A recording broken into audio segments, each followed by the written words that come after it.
place fit only for war. Thousands of square miles are nothing but sand and stone. A compass is as necessary, once off the road, as it is to a sailor at sea.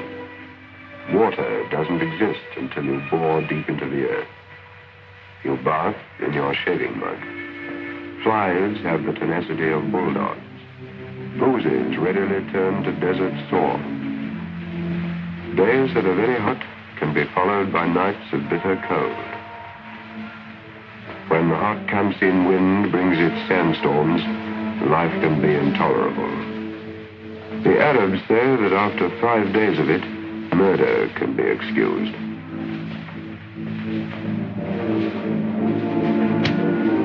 The tide of this war in the desert has ebbed and flowed.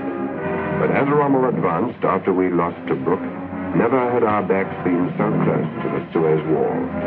We had lost 80,000 men and much booty.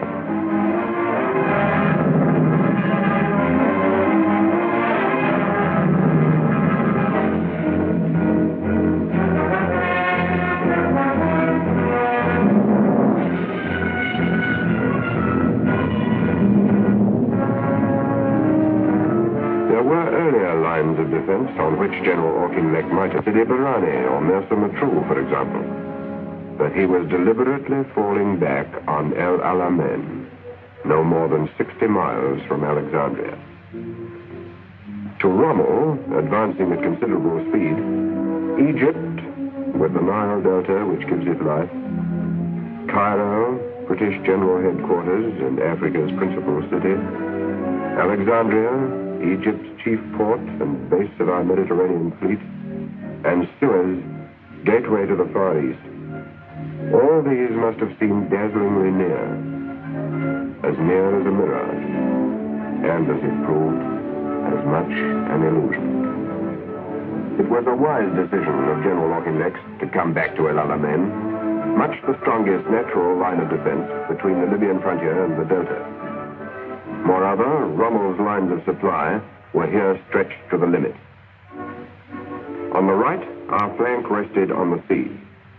On the left, it approached the Qatada Depression, a trough the size of Wales, 1/3 of it salt marsh, and all of it territory that no vehicle can cross.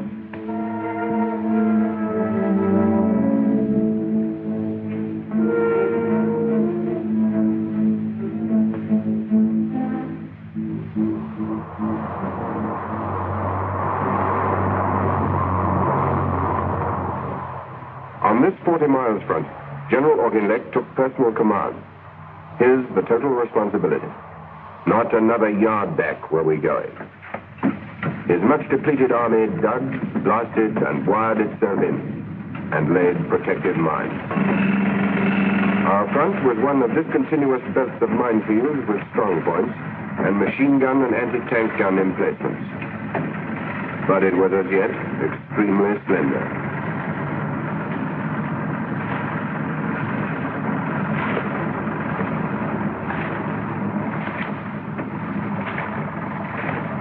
Here, General Auchinleck waited, and with him, men who had fought at Gazala and Sidi Rezek, others who had been twice to Benghazi, others who had escaped from Bir Hakeim and Tobruk. The 8th Army had made a fighting retreat of 400 miles, and the battle which approached in its importance, the Battle of Britain, was now at hand. The Middle East, Suez, and infinitely more was at stake.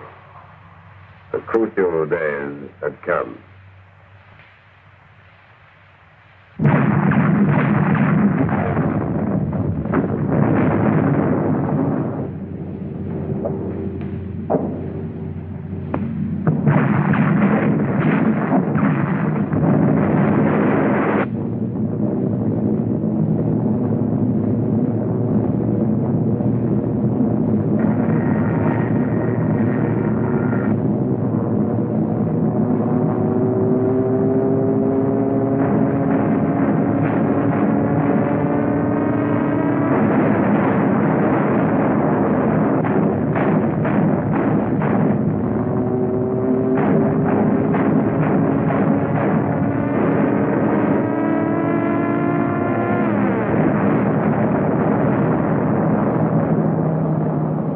Then hell.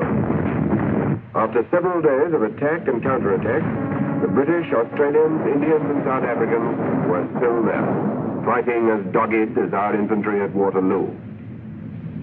The immediate crisis was past, but anxiety remained.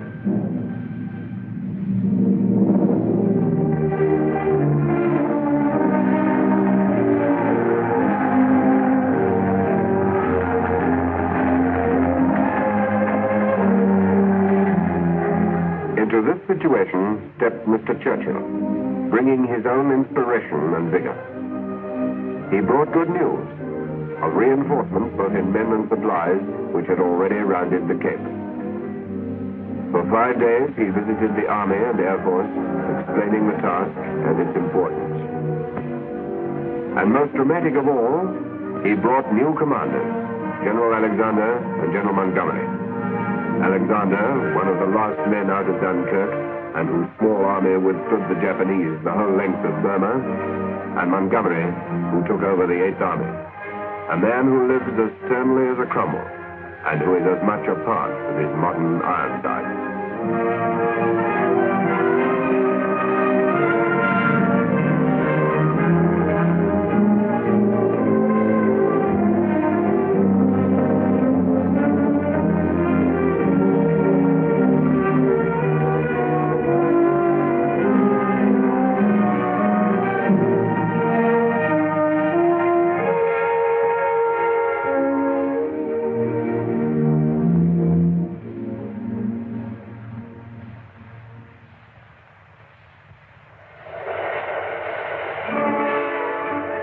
Battles swallow up weapons faster than you can build them. At home in Britain, the machinery of war poured from the factories. And British women worked alongside men on the shells, the ships, the tanks, the aircraft, the explosives. In no country are women so thoroughly organized for war.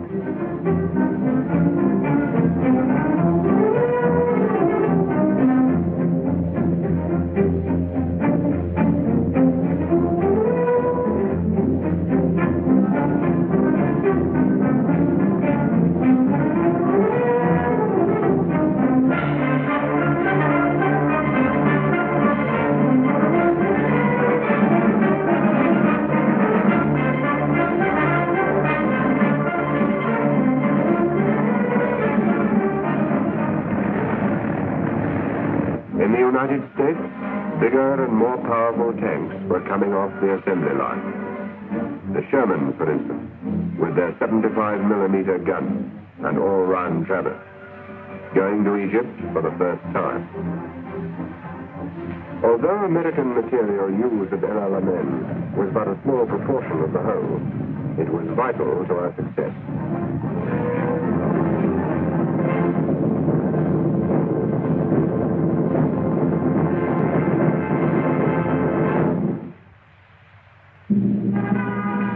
Army had the longest lines of supplies that the history of war has ever known. There are two main routes to the Middle East from Britain and America. The first, by sea round the Cape, 12,000 miles menaced by U-boats, which nothing but the resolution of our merchant seamen and the naval guard over them has kept open. And the second, by air across the middle of Africa, over the Niger, and then north along the Nile Valley.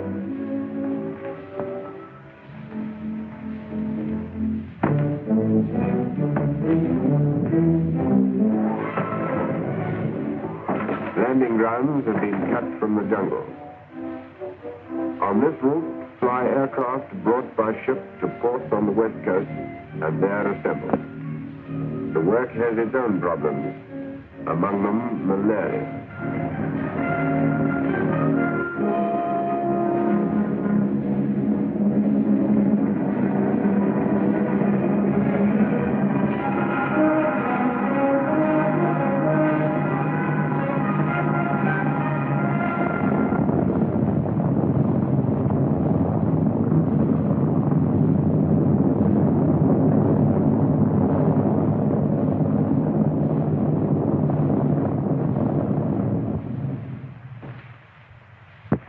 behind the line, great reinforcements.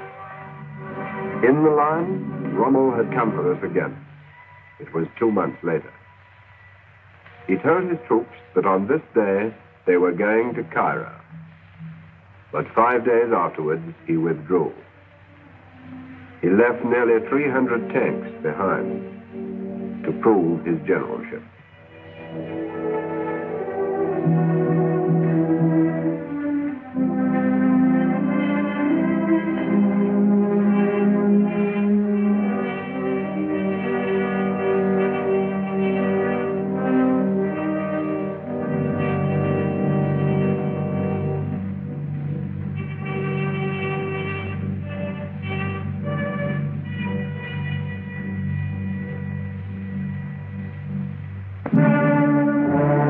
In 2 or 3 months, we recreated and greatly enlarged the 8th Army. Into Middle East ports came men from the United Kingdom, India, and South Africa. The 44th Home Counties Division and the 51st Highlands Division had actually left Britain in May and June. And it was at the time Tobruk fell that President Roosevelt, who had Mr. Churchill with him at the time, ordered the first Sherman tanks to Egypt. Long-range planning was yielding its reward.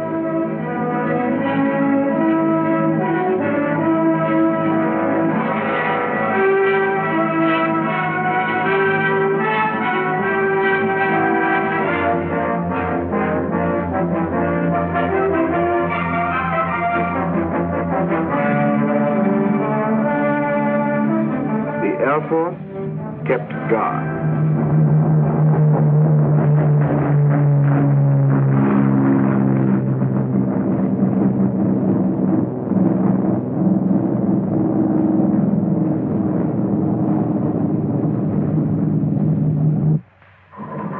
Rommel, with a supply line 1/10 the length of ours, was himself building up his supplies as hard as he could go.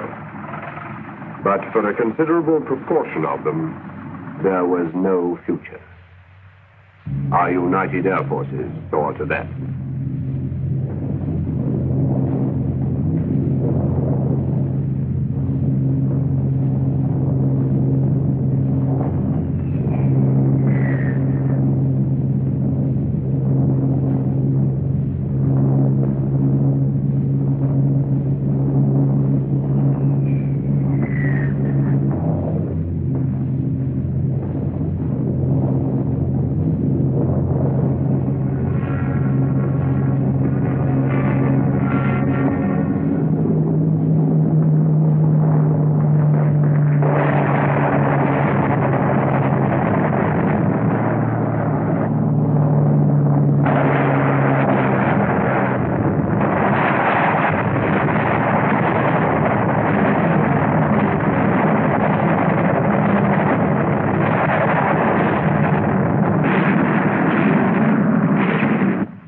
Navy and Fleet Air Arm also were busy destroying Rommel's convoys. Within a few weeks, our Mediterranean submarines sank or damaged 24 enemy ships.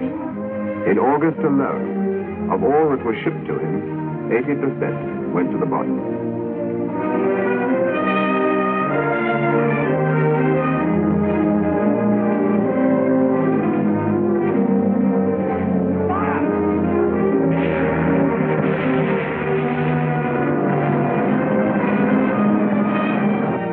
Meanwhile, the 8th Army trained to the last ounce. The physical fitness and hardness of an army is one of the biggest battle-winning factors in war. When two first-class fighters meet, he who sticks it longest wins in the end. This has been proved time and time again, and applies to all ranks, from general officers to private soldiers. And this includes all branches of the army, whatever their job, and wherever they be. Fighting fit and fit to fight.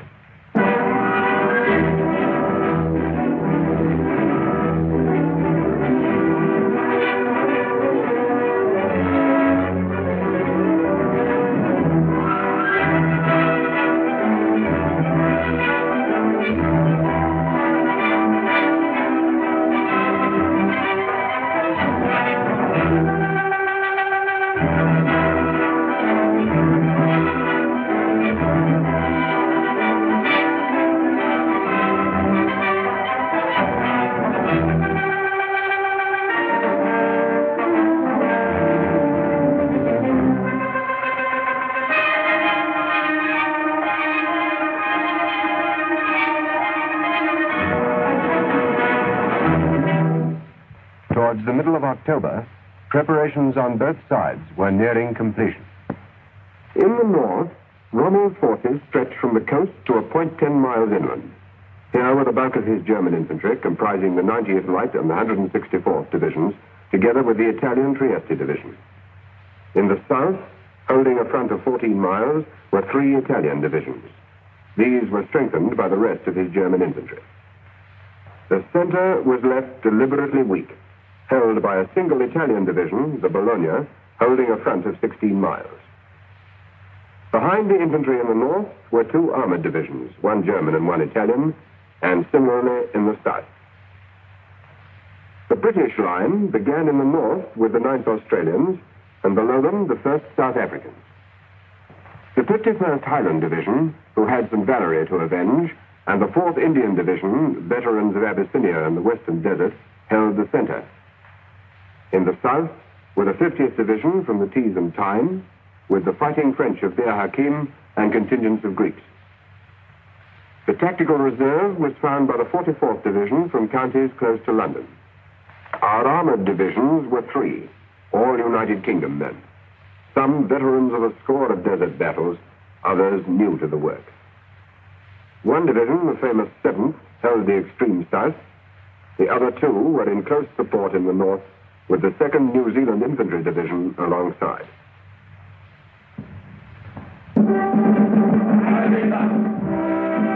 Rommel was full of confidence. He was saying to journalists in Berlin, "You may rely on our holding fast to what we have got. We hold the gateway to Egypt with the full intention to act." Man kann sich auch verlassen. Was wir haben, halten wir fest.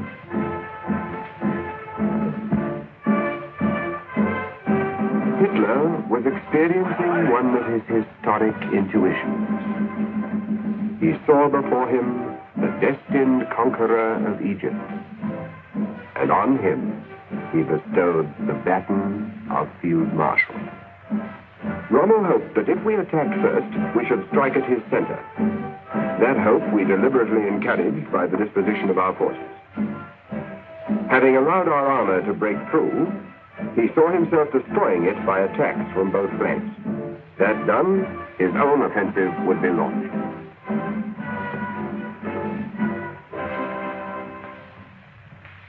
General Alexander, Admiral Harwood, and Air Marshal Tedder planned Alamein together.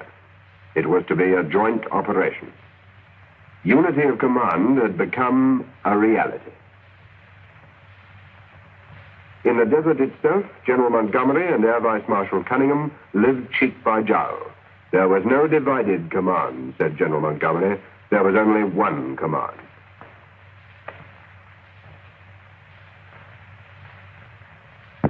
General Montgomery, realizing that a citizen army fights best when it knows exactly what's going on and what it is going to do, saw to it that the plan of battle was known to everybody, from general to private soldier. And it came down from one rank to another till the chain was complete. So that senior officers fighting in their 3rd desert winter shared the knowledge with troopers going into action for the first time. The battle was against fixed lines.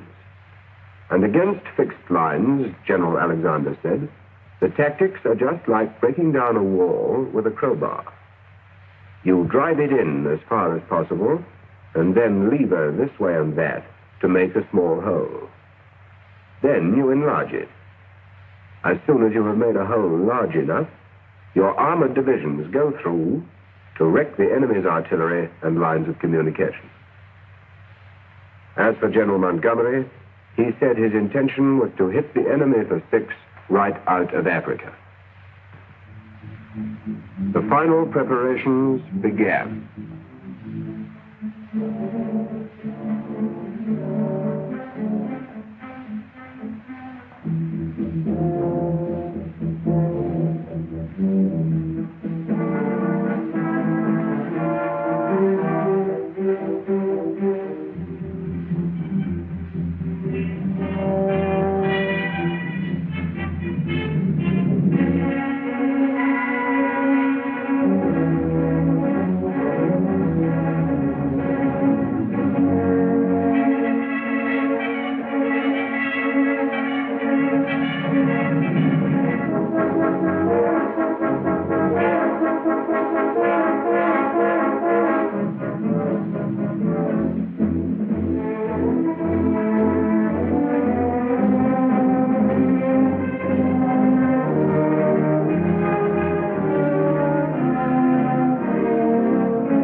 And now that all knew what was to be done, and all was made ready, there were final moments of normal desert life, of rest, of washing clothes, of a swim in the sea for those near the coast, of cooking the evening meal.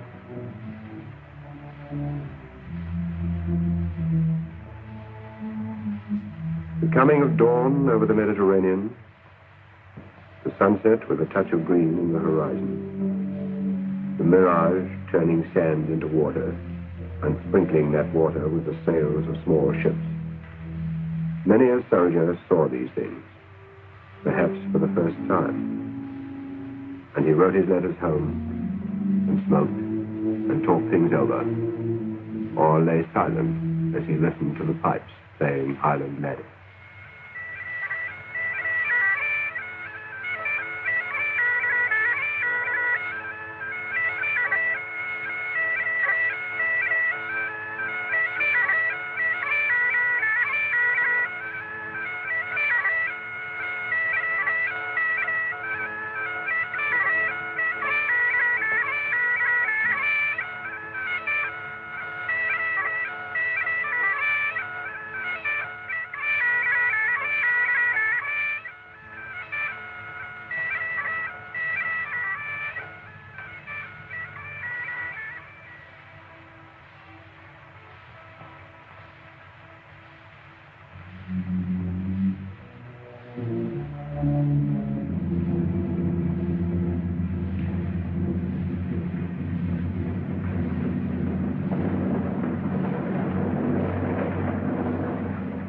The Battle of Alamein began in the evening.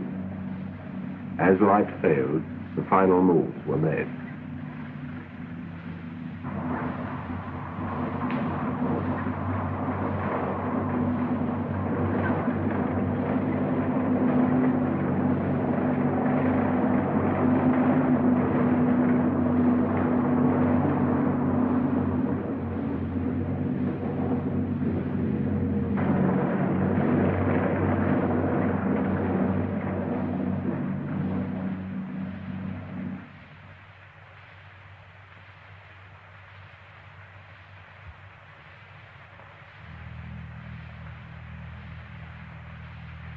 The Eighth Army watched Rommel's lines, lying in moonlight and shadow.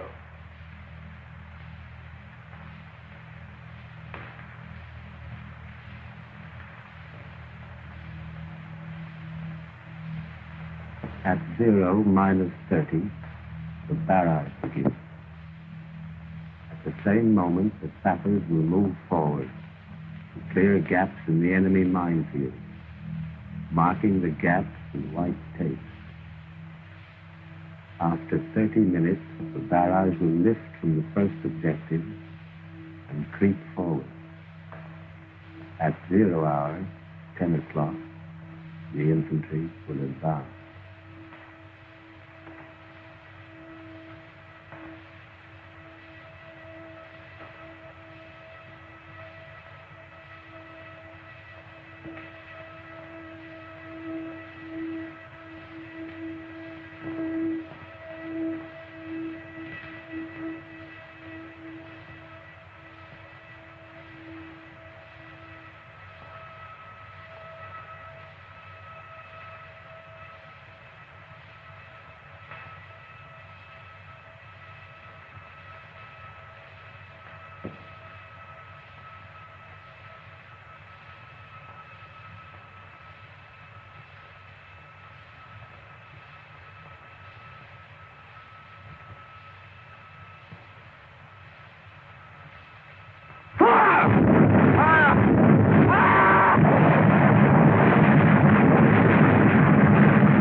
very morning, the first objectives were in our hands. The barrage had done its work. The guns had been heard in Alexandria, 60 miles away.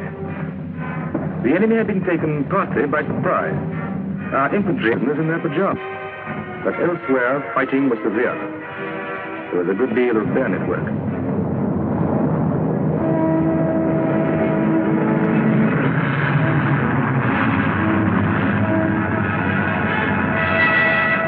And now our forces moved up, consolidating and advancing further. Infantry, tanks, and air force working as one.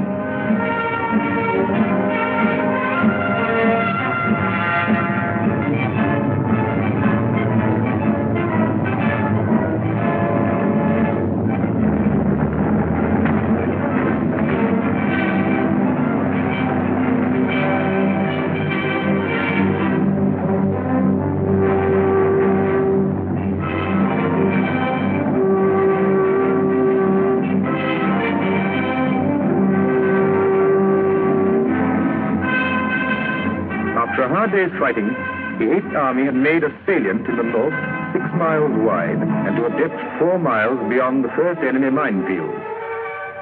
Next day, attacks were made in the center and south, the attacks that Rommel had been expecting and which he thought were the real thing. But they were merely diversions. In fact, our main attack was to be in the north. The 8th Army's crowbar had been driven in and was being levered this way and that.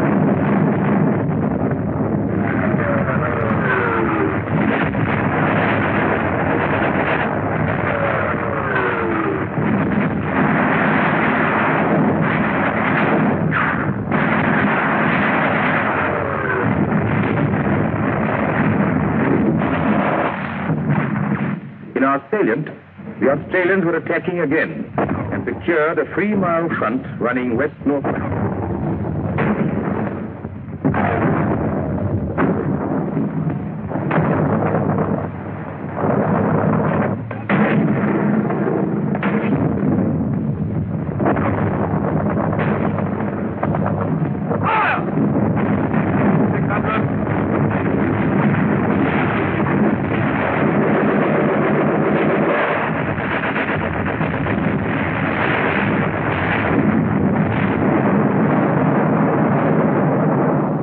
Rommel counterattacked repeatedly during these days, both on the ground and in the air.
The Air Force was doing a magnificent job.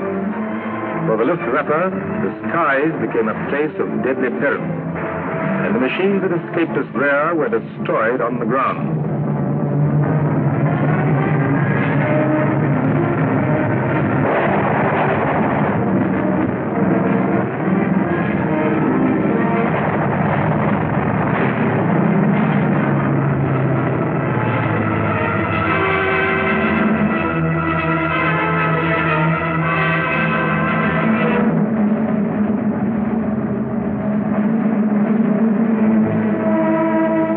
On the 4th day of the battle, Kidney Ridge was assaulted by troops of the 7th Armored Division, riflemen, light tanks, and armored cars.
siege was taken. In the meantime, the Australians, backed by British tanks, were exploiting their former northward thrust and driving a wedge still further into the German forces near the sea.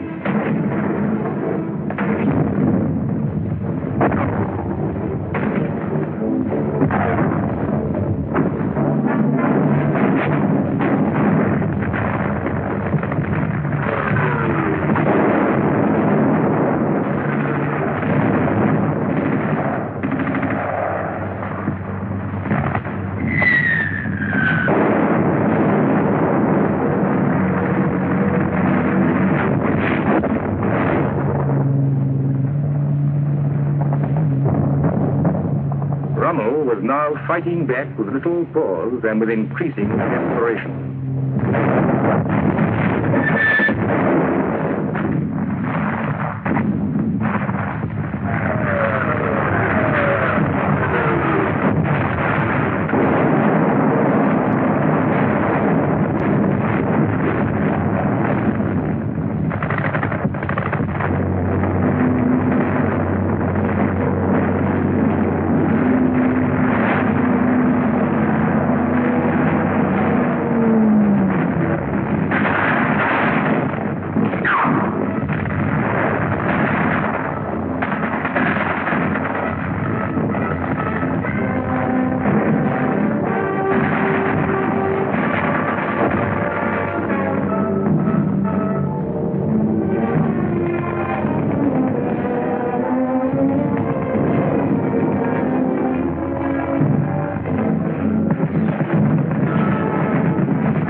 Bitter work cut off large numbers of Rommel's infantry, some of whom, for the time being, fought on isolated. Casualties suffered were heavy on both sides, but large groups of prisoners were in our hands.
While the battle in the north was raging, Rommel had been forced to act. We had imposed our will on him. He moved two panzer divisions, the 21st and Ariete, from the south to just below our salient.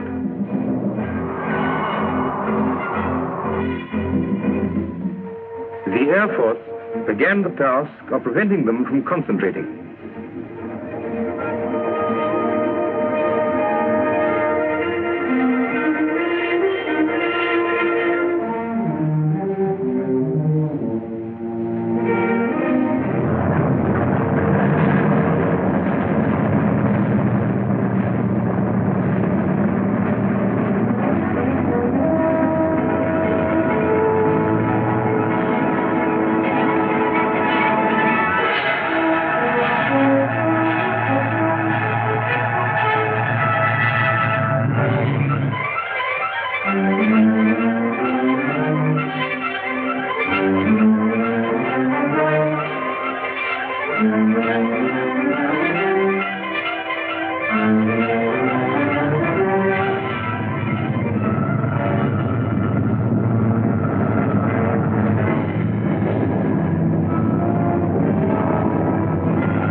General Montgomery now gathered his entire armor, including his division from the south, ready for the crowbar's final thrust.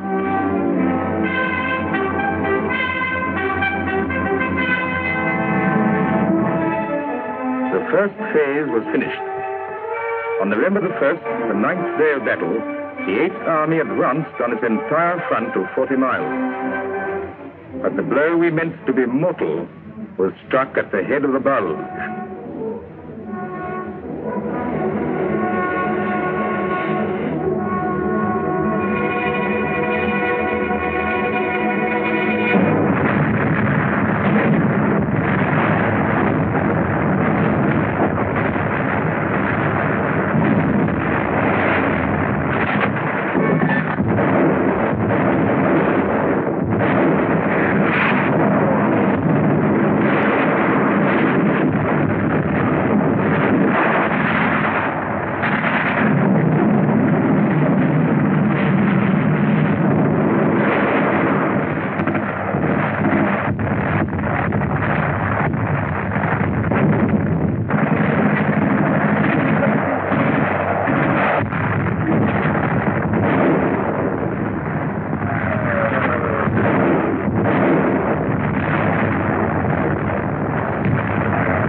Was the breakthrough.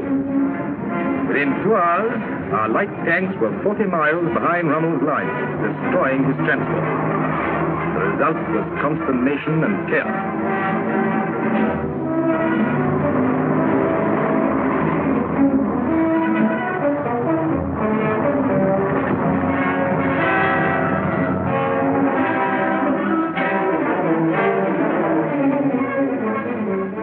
The moment that Alexander and Montgomery had been waiting for had come. The entire weight of their armor was in readiness, and like a fleet of ironclads, it sailed through the gap. Its purpose was simple: to destroy Rommel's armor.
November the 3rd, the heaviest armored battle of the campaign had been waged. Fighting went on along the whole front, but it was centered on El Akatia, where a tank battle of the bitterest kind reached hour by hour a deeper and more bloody intensity. 3/4 of the Axis tanks were burning or otherwise wrecked. As the day faded, the battle still continued. At El Akatia, we captured the dominating ridge. Our air force had almost annihilated the Luftwaffe, and now our entire strength pounded an enemy beginning to crack.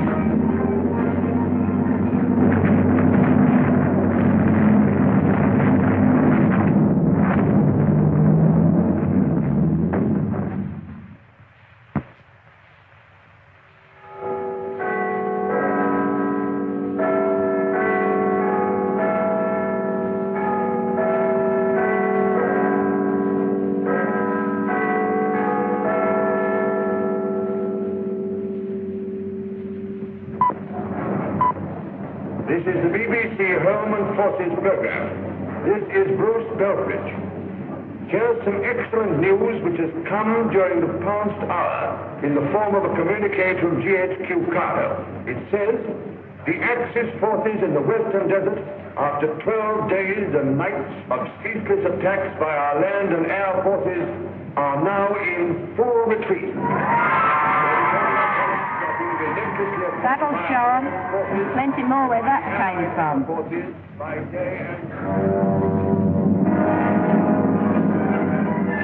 The Afrika Korps, utterly broken and possessed with no thought but flight, was hotly pursued. But the 8th Army was not only the thunder behind, but the lightning ahead. From hull-down positions on the road of escape, our guns and tanks knocked out on the first day of retreat over 50 of Rommel's remaining panzers without loss. He had already left 500 tanks behind him on the battlefield. We captured over 1,000 pieces of artillery.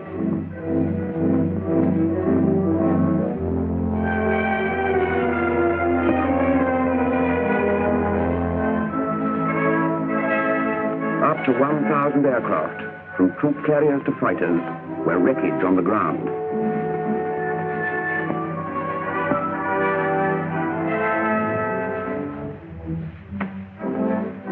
Italians in the south, abandoned by Rommel with neither food nor water, were swept up by us to the tune of 5 divisions.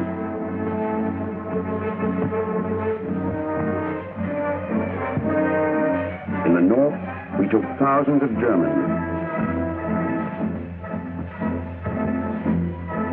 Among them were von Thoma, commander of the Afrika Korps, Burkhardt, leader of the German parachutists, and 8 Italian generals. We buried 20,000 enemy dead. But in rendering our own dead the same final duty, great care had to be used. For the Germans, on several occasions, had attached booby traps to our men's bodies.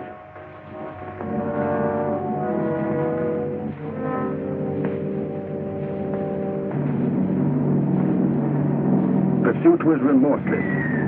Every enemy column, on the coast road or in the desert, sometimes jammed head to tail, was bombed, blasted, and machine gunned.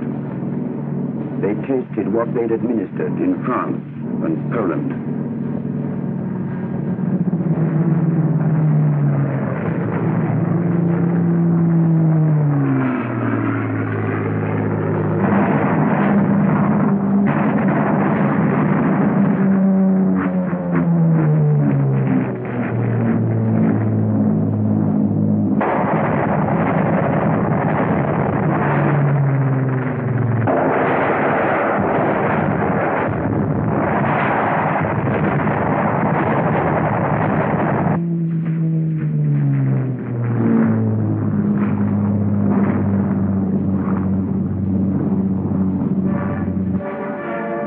Forces on the ground had crushed Rommel's flimsy rearguard and were sweeping on.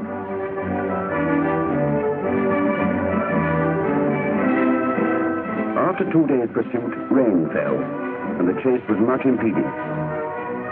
Stretches of road turned to shallow streams. Aircraft landing grounds were waterlogged. Despite the rains, however, on the fourth day we had taken, after a brief fight, Mersa Matruh, the first of the newly captured ports the Navy used to bring up supplies.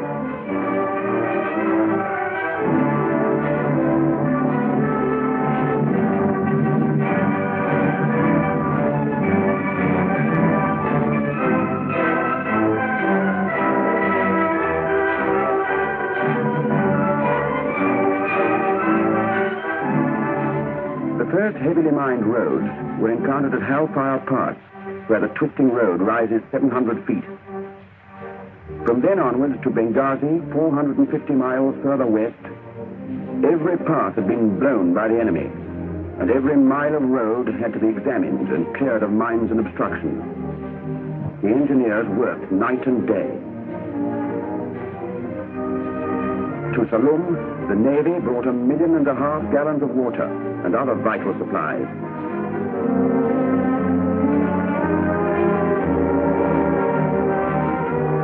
By the 8th day, the enemy had been cleared out of Egypt. Tobruk, whose name is written deep in our Middle East campaigns, Tobruk, which we held as a fortress behind the enemy lines for 9 months and which had already changed hands twice, was ours once more. The date was November the 13th.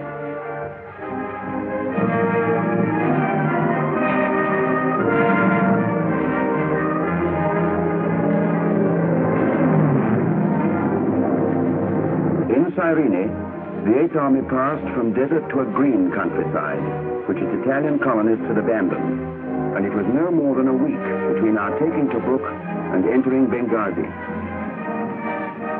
At Benghazi we paused to replenish our supplies.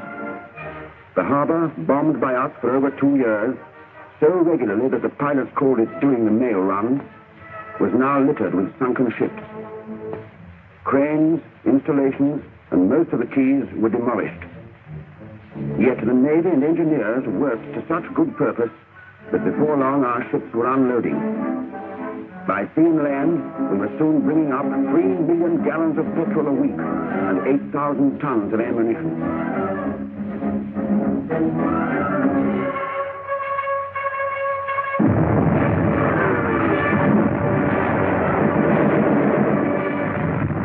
While we had been building up our strength, Rommel had been digging in at El Agheila. But after remaining 3 weeks preparing to fight, he changed his mind and withdrew as soon as he felt the full weight of our attack. His indecision achieved nothing except to intensify our new onslaught. From El Agheila to Tripoli is 530 miles. It took the 8th Army 41 days to accomplish it. During that time, they fought several actions with Rommel's rearguards, putting down on one occasion a barrage rivaling that of El Alamein. But though we were delayed, our onward sweep was never in doubt. Just before the last stage began, General Montgomery said in an order of the day, "Nothing has stopped us since the Battle of Egypt began. Nothing will stop us now." And nothing did. 8 days later, we were fighting on the outskirts of Tripoli itself.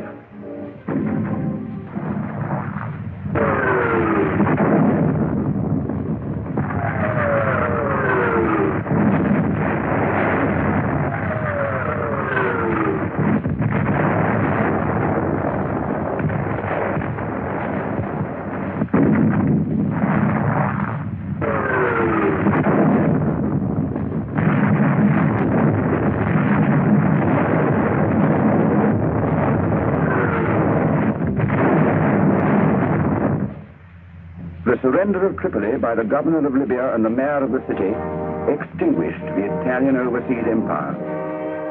Country by country, the British army had conquered it. Abyssinia, Eritrea, Italian Somaliland, Libya, Tripolitania. Not a single town now remained to them.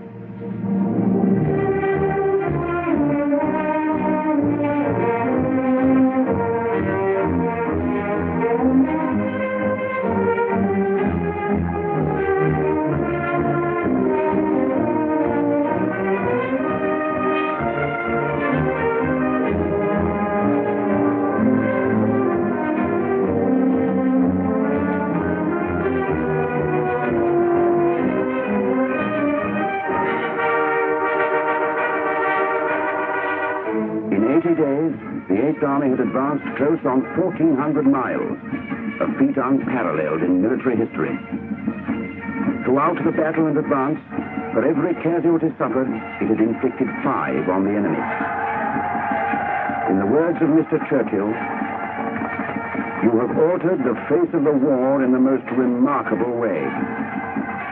What this must have meant in care and organization of the whole movement and maneuvers, what it must have meant in the endurance, tireless endurance, and self-denial of the troops, and in the fearless leadership in action, can only be appreciated by those who are actually on the spot. But I must tell you that your fame, the fame of the Desert Army, has spread throughout the world.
Pictures of the United States offensive against Japanese bases in the Aleutians.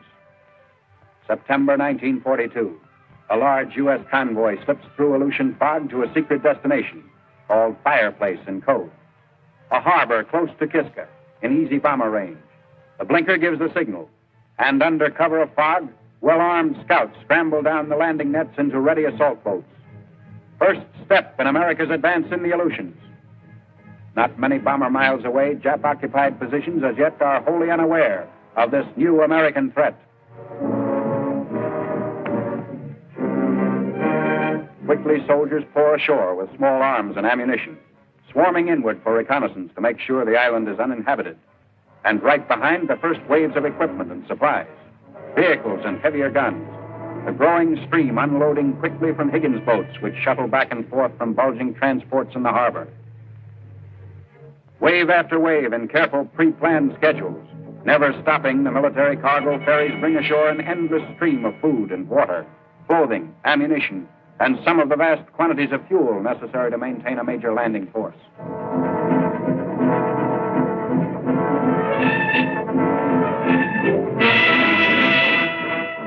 Along the beach, protectors stay alert. Long recognized as important to both offensive and defensive North Pacific strategy, the 1,100-mile Aleutian string of largely uninhabited volcanic islands lies just above the shortest actual route from Seattle to Tokyo. The Great Circle Route, the way a plane would fly. About halfway along the 4,600-mile route is Dutch Harbor, and since 1938, defense outpost for the island chain and for Alaska. 1,800 sea miles from Seattle, but from Kiska, snatched by the Jap in June, only 625 miles for enemy bombers to fly and rain destruction.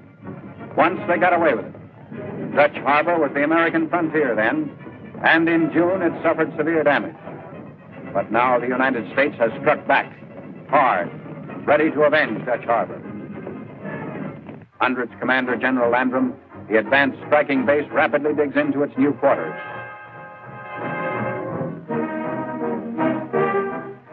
A permanent camp is laid out quickly on the treeless, inhospitable slopes above the barren island beaches, protected by anti-aircraft gunners on constant alert.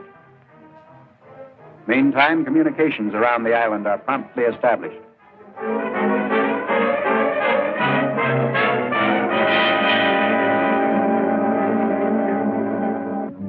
Landing operations are steady, hard work, and toiling troops are all too ready for chow and what little relaxation the bleak and empty island offers.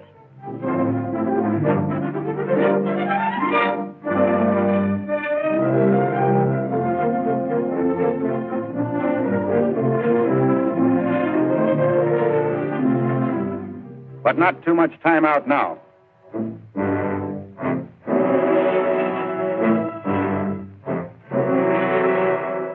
Hour after hour, supplies roll ashore. A small fleet of sea barges carrying the heavy derricks, cranes, and tractors and more supplies is brought into shore to form a dock. And crate upon crate, pile upon pile, jams up the beachhead, waiting to be carted off by trucks. More and more ammunition, and rows of U.S. bombs ashore and ready for the air offensive.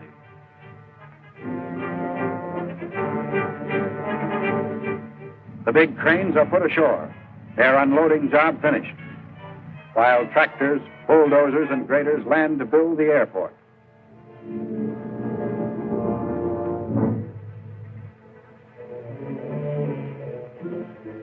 And here it is, a long, flat area ideal for planes, except for a mountain stream overrunning its surface and forming many shallow lakes.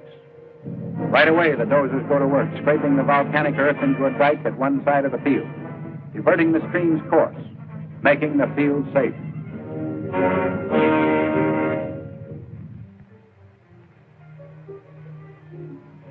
The moment that engineers declare the soggy field ready for big, heavy flying fortresses, bomber squadrons will be called to go into immediate action. Almost midway between Dutch Harbor and Kiska, the new base at Fireplace in the Adrianoffs puts the U.S. Army Air Force within fighter range of Kiska and easy bomber range of Attu farther west.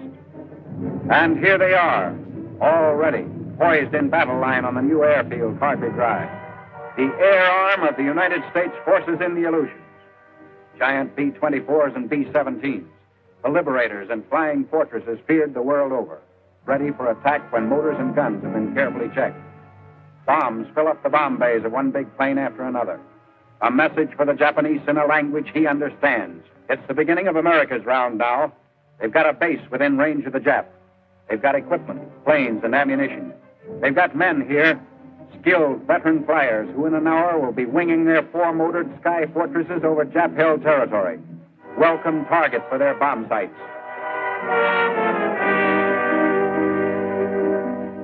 In the dim Aleutian dawn, one plane after another fills with crew, eager and ready for attack.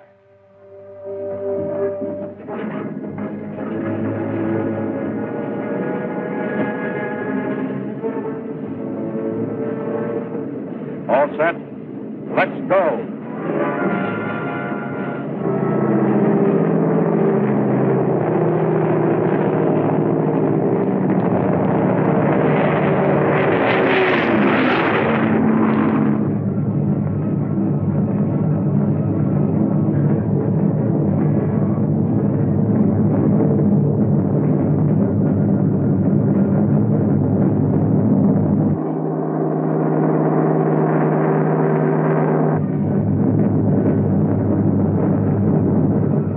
Above the clouds of the foggiest area in the world. Below, island after island of the Aleutian chain, where for years innocent-looking Jap fisher boats lurked in disguise, plotting shoals and reefs for future reference and use. Approaching the island of Kiska, machine gunners poised for action. In the harbor, a Nipponese warship. Without deviating from their course, the gunners scrape the decks.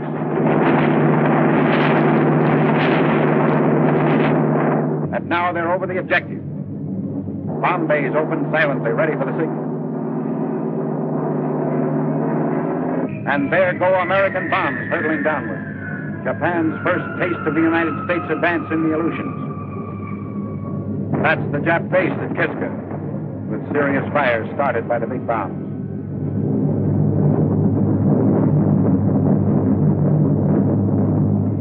Another load, recorded by slow-motion camera, shoots toward the surprised enemy below. A first sample of treatment he can expect, daily from now on.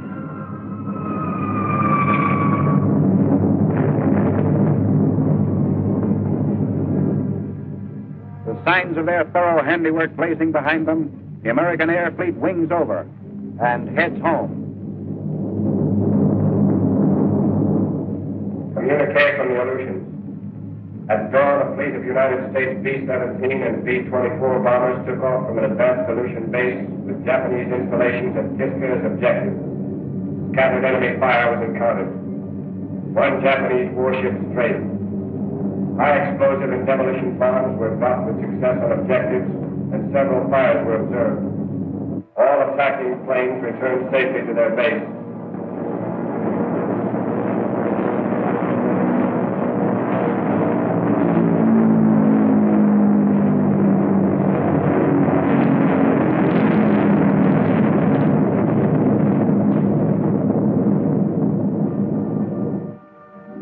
The air fighters have come back to Fireplace. New notches on their guns. No casualties, despite grim reminders of the enemy's marksmanship. But they'll be going out again tomorrow, and the next day, and the next. America's Aleutian offensive against Japan. An end of the beginning, and beginning of the end.